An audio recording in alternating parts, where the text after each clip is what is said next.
Naquele tempo, passou Jesus pelas searas em um sábado, e os seus discípulos, tendo fome, começaram a colher espigas e a comer. E os fariseus, vendo isto, disseram-lhe: Eis que os teus discípulos fazem o que não é lícito fazer num sábado. Ele, porém, lhes disse: Não tendes lido o que fez Davi quando teve fome, ele e os que com ele estavam? Como entrou na casa de Deus e comeu os pães da proposição, que não lhe era lícito comer, nem aos que com ele estavam, mas só aos sacerdotes? Ou não tendes lido na lei que aos sábados os sacerdotes no templo violam o sábado e ficam sem culpa? Pois eu vos digo que aqui está quem é maior do que o templo. Mas, se vós soubesseis o que significa misericórdia quero e não sacrifício, não condenaríeis os inocentes. Porque o Filho do Homem até do sábado é Senhor. E partindo dali, chegou à sinagoga deles. E estava ali um homem que tinha uma das mãos mirrada. E eles, para o acusarem, o interrogaram, dizendo: É lícito curar nos sábados? Jesus disse: Qual será o homem dentre vós que, tendo uma ovelha, se num sábado ela cair numa cova, não lançará a mão dela e a levantará? Pois quanto mais vale um homem do que uma ovelha? É, por consequência, lícito fazer bem nos sábados. Então disse àquele homem: Estende a tua mão. E ele a estendeu, e ficou sã como a outra.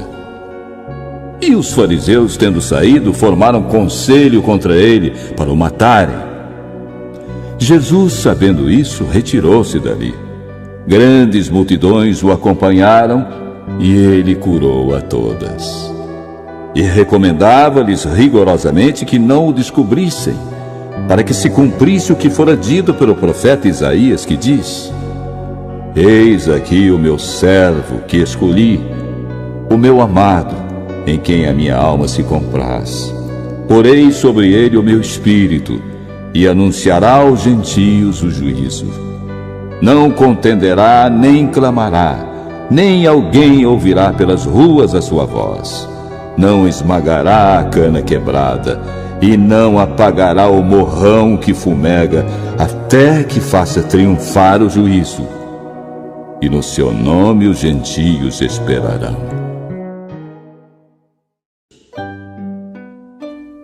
Trouxeram-lhe então um endemoniado, cego e mudo. E de tal modo o curou, que o cego e mudo falava e via. E toda a multidão se admirava e dizia: Não é este o filho de Davi? Mas os fariseus, ouvindo isto, diziam: Este não expulsa os demônios, senão por Beelzebu, príncipe dos demônios. Jesus, porém, conhecendo seus pensamentos, disse-lhes: Todo reino dividido contra si mesmo é devastado, e toda cidade ou casa dividida contra si mesma não subsistirá. E se Satanás expulsa Satanás, está dividido contra si mesmo. Como subsistirá, pois, o seu reino? E se eu expulso os demônios por Beelzebu, por quem os expulsam então vossos filhos? Portanto, serão eles mesmos os vossos juízes.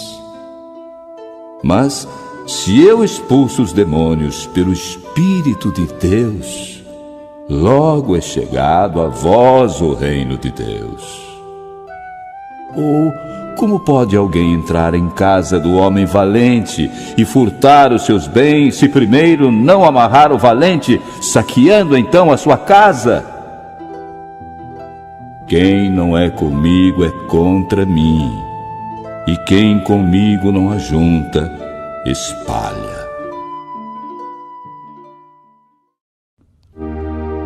Portanto, eu vos digo: todo o pecado e blasfêmia se perdoará aos homens. Mas a blasfêmia contra o Espírito não será perdoada aos homens.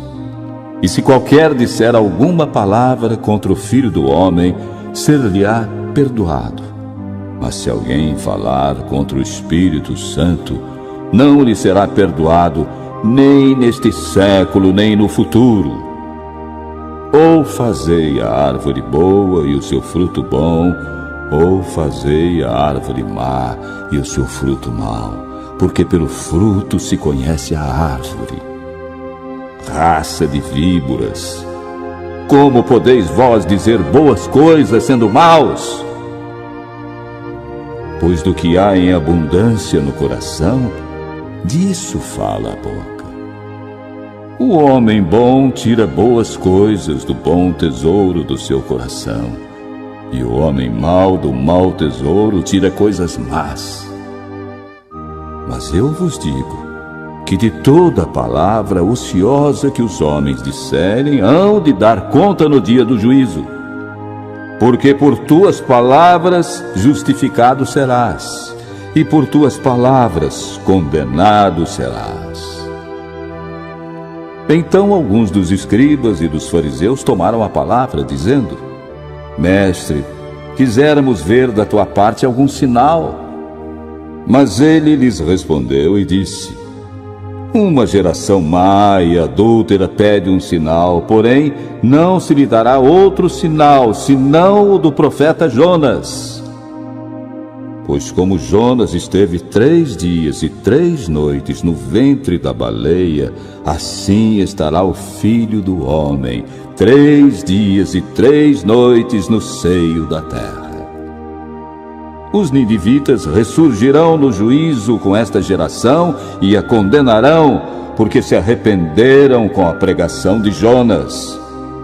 E eis que está aqui quem é mais do que Jonas.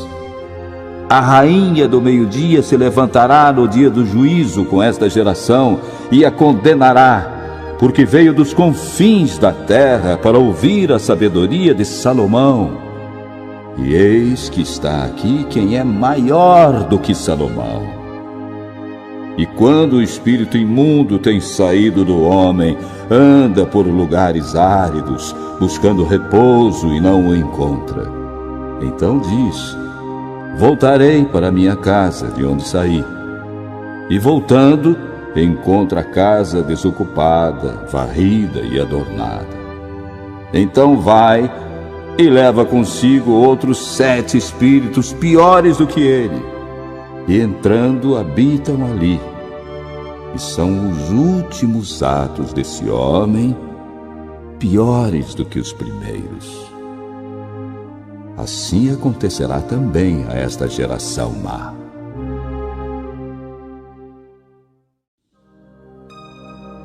E falando ele ainda à multidão, eis que estavam fora sua mãe e seus irmãos, pretendendo falar-lhe. E disse-lhe alguém: Eis que ali fora estão tua mãe e teus irmãos que querem falar-te. Ele, porém, respondendo, disse ao que lhe falara: Quem é minha mãe? E quem são meus irmãos? E estendendo a sua mão para os seus discípulos, disse: Eis aqui minha mãe e meus irmãos. Porque qualquer que fizer a vontade de meu Pai que está nos céus, este é meu irmão e irmã e mãe. Então começou ele a lançar em rosto às cidades onde se operou a maior parte dos seus prodígios o não se haverem arrependido, dizendo: Ai de ti, Corazim! Ai de ti, Betsaída! Porque se em Tiro e em Sidom fossem feitos os prodígios que fizeram em vós, há muito que se teriam arrependido com saco e com cinza. Por isso eu vos digo que haverá menos rigor para Tiro e Sidom no dia do juízo do que para vós. E tu, Cafarnaum, que te ergues até os céus, serás abatida até os infernos. Porque se em Sodoma tivessem sido feitos os prodígios que em ti se operaram, teria ela permanecido até hoje. Eu vos digo, porém, que haverá menos rigor para os de Sodoma no dia do juízo do que para ti.